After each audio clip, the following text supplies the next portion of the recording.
Fala galera, Zaburima na área, tamo junto! Olha só, a nossa parceria História em Casa, História é Vida. Estamos aí entrando na nossa sequência de episódios da segunda temporada de Tudo é História. E para continuar nessa sequência, um assunto muito importante. Aliás, é bem atual, mas ao mesmo tempo também é histórico. A história e as guerras de narrativas.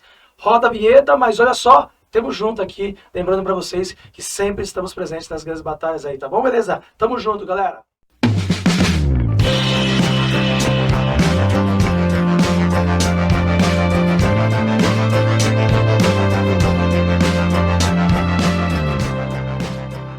Bom, pessoal, é o seguinte, ó, para a gente poder pensar, falar aí sobre o que é as guerras de narrativas, nós temos que pensar também o que são as narrativas.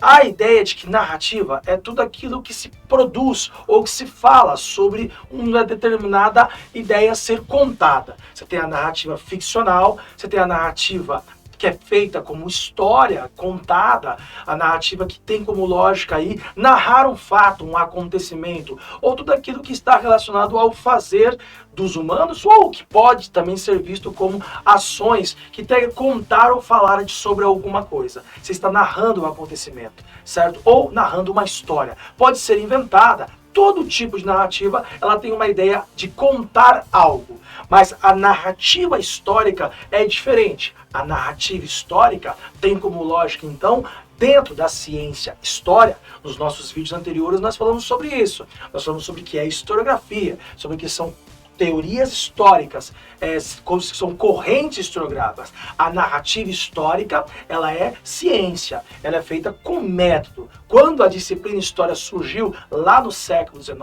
ela nasceu para poder então ser enquadrada dentro das ciências humanas como uma ciência. E tinha como lógica então lá na primeira corrente historiográfica, por exemplo, o positivismo, ter que ter um método. E o método é a análise da fonte.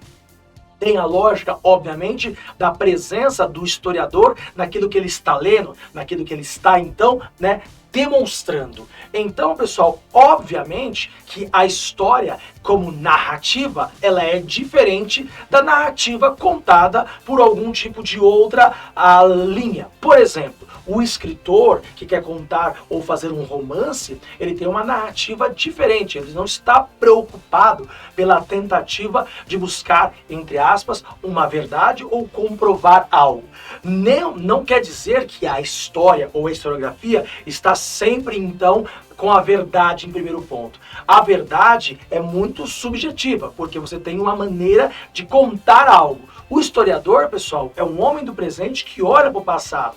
Então ele pode também, e aliás, esse mito do historiador neutro não existe. Todo historiador é um homem, uma mulher, que tem no seu ser, obviamente, a existência do presente olhando para o passado. Então ele tem uma ideologia política, ele tem uma maneira de pensar o mundo, ele está carregado de teorias das suas leituras e, obviamente, que ele insere um método na sua narrativa. Esta, então, é a narrativa histórica científica. E, obviamente, que a narrativa que é corrente, tanto a ficcional como a narrativa que é contada jornalística, por exemplo, ela tem ali uma maneira de contar ou de fazer os seus pontos de vista. Quando a gente traz isso para o âmbito das guerras, e aí a gente pode usar, por exemplo, o que está acontecendo atualmente, no caso da guerra da Ucrânia, ou seja, a Rússia versus a Ucrânia, está tendo, obviamente, uma guerra de narrativas sobre os fatos que estão sendo transcorridos. Isso abre até pressupostos para próximas discussões, para próximos vídeos. Por exemplo, dá para a gente falar sobre a ideia da guerra híbrida, que é um outro assunto que também está acontecendo dentro desta guerra da Ucrânia. E já vinha acontecendo, e é histórica, o início da chamada guerra híbrida, lá no começo do século XXI, como, por exemplo, a guerra ao terror, frente ali à lógica que os americanos criaram ao invadir o Afeganistão e o Iraque. Guerra híbrida é um outro assunto, assim como o negacionismo também. O negacionismo é um outro assunto, podemos abrir um outro vídeo a falar sobre o negacionismo.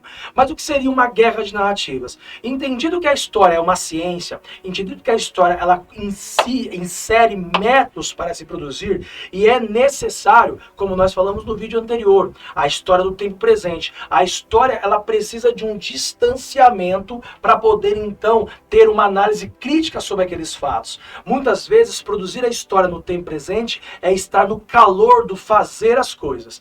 Tem uma frase muito famosa, pessoal, que não se sabe de quem é o autor, mas se fala que na guerra a primeira vítima é a verdade. Falam que essa frase foi falada por Winston Churchill, mas também é ligado a um dramaturgo grego chamado Ésquilo e outras várias pessoas. Não se sabe ao certo, mas não importa. Mas é interessante pensar essa frase. Por quê? Porque há uma batalha para saber quem é e quem está com a verdade. Durante muito tempo, né, a gente tem a ideia de que a história é falada por aqueles que venceram. Então tem essa ideia de falar que a história dos vencedores e a história dos vencidos. Por exemplo, muitas pessoas falam, se a Alemanha tivesse vencido a guerra, ou no caso, tivesse vencido a Segunda Guerra Mundial, será que o Holocausto seria contado de forma diferente? Isso é uma questão a ser posta. A Alemanha perdeu a Segunda Guerra e foi então e veio à tona todas as atrocidades que a Alemanha fazia dentro do seu território em relação às perseguições raciais contra judeus e outras minorias. Nesse sentido, obviamente que houve uma narrativa dos aliados em demonstrar aquilo e mostrar para o mundo o que os alemães faziam. Obviamente que nós estamos aqui brincando com a verdade ou a mentira, mas houve o fato. Mas como foi finalizado o fato é uma construção de narrativa. Da mesma maneira que se os alemães tivessem vencido a guerra, talvez nós nem soubéssemos o que tivesse acontecido dentro da Alemanha. Quando a gente então percebe, por exemplo, pessoal, que a Guerra do Paraguai, por exemplo, a famosa Guerra do Paraguai ou a Guerra da Tríplice Aliança, que envolveu Brasil, Argentina, Uruguai e Paraguai, aqui na América do Sul, no Cone Sul, onde o Brasil construiu uma narrativa em relação à figura de Solano Lopes, o ditador implacável do Paraguai.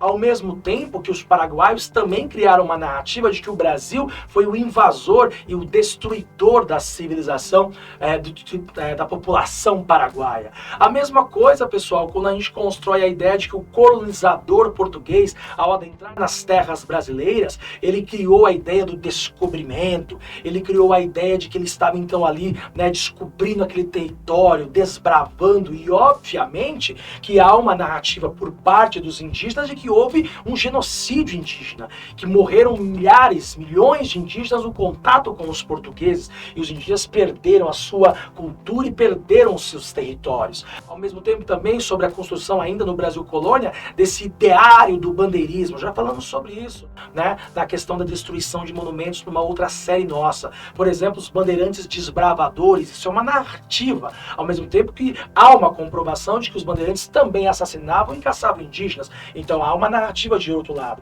Esta guerra ou batalha de narrativas, pessoal, a história sempre conviveu.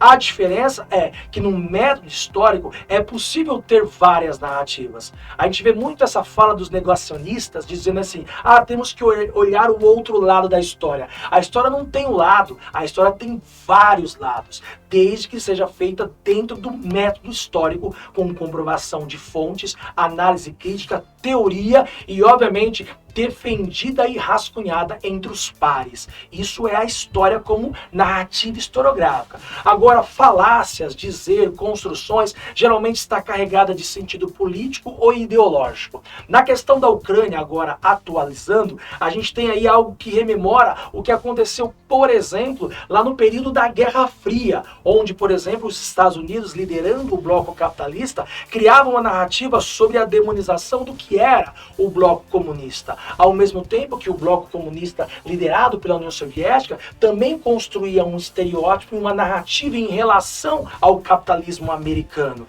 E obviamente que havia muito essa questão de um ou outro querer destruir a ideologia de um ou de outro no sentido de construção de narrativa. Olha, o que está por trás da cortina é ruim, por isso que eles não deixam ver. Olha, ser apenas um capitalista é ruim porque eu só penso em dinheiro. Isso são construções e também guerras de narrativas. Atualmente, na guerra da Ucrânia, nós conseguimos perceber, né, que há uma guerra de narrativas muito clara. Por um lado, a Rússia construiu uma narrativa de que a Ucrânia seria um laboratório de produção de armas químicas do Ocidente, que dentro da Ucrânia tem lá milícias neonazistas que ficam atacando os russos dentro do território ucraniano, e que também a Ucrânia está se bandeando para a OTAN e as armas da OTAN vai entrar nas bordas do território russo, e por isso justifica a incursão russa dentro da Ucrânia para então se proteger de um avanço da OTAN por parte de um território que é vizinho da Rússia.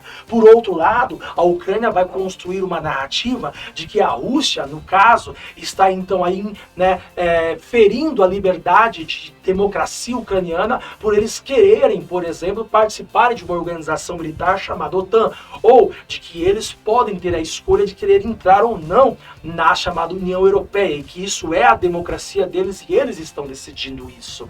Nesse ponto, então, pessoal, a narrativa ucraniana, ela se torna um pouco mais forte do que a narrativa russa. Por quê? Porque aí vem a questão midiática, que faz parte um pouco da guerra híbrida. Ou seja, a ideia de que o Ocidente, encabeçado pela defesa militar da OTAN, pela União Europeia e principalmente pelo poder de comunicação dos Estados Unidos, vai criando então essa narrativa de que os russos são ruins, são invasores, e que tudo que está acontecendo é apenas um ímpeto desse presidente Vladimir Putin. E essa narrativa, nesse sentido, está colando mais no mundo, ou seja, está criando uma ideia de que o mundo ocidental está sendo representado pelo querer da Ucrânia de não mais ser uma espécie de país satélite da Rússia. E isso, então, é uma narrativa criada pelo Ocidente. Por conseguinte, a Rússia tenta desmoralizar essa narrativa internamente. Mas o que se mostra que nessa guerra de narrativa, a Rússia está perdendo, pelo fato, principalmente, dela então oprimir as tentativas dentro da própria Rússia de mostrar que os russos não estão totalmente favoráveis às ações do presidente russo de querer aí, então, né, responder com fogo uma atitude do país da Ucrânia. Nesse ponto, pessoal, as guerras de narrativas, elas acontecem nos meios jornalísticos, nos meios midiáticos e no advento da internet, obviamente, que as fake news, elas são muito fortes. Isso é uma outra história. Aliás, nós já falamos sobre aquela ideia da história e a memória na era da internet. Também é um vídeo nosso que vai estar passando aqui em cima. E, obviamente, né, pessoal, que podemos abrir para novas discussões. Falar um pouquinho sobre o que é guerra híbrida e também falar sobre negacionismo. Ou, nessa discussão de hoje, falamos sobre guerras de narrativas, citamos o exemplo da Ucrânia e deixo para vocês aí, faz nos comentários, peçam aí discussões, História em Casa, História Vida, essa é a nossa parceria. Se você gostou desse vídeo, clica, compartilha, ative o sininho para receber as notificações. Zavo Lima na área, tamo junto, tchau, tchau pessoal, valeu!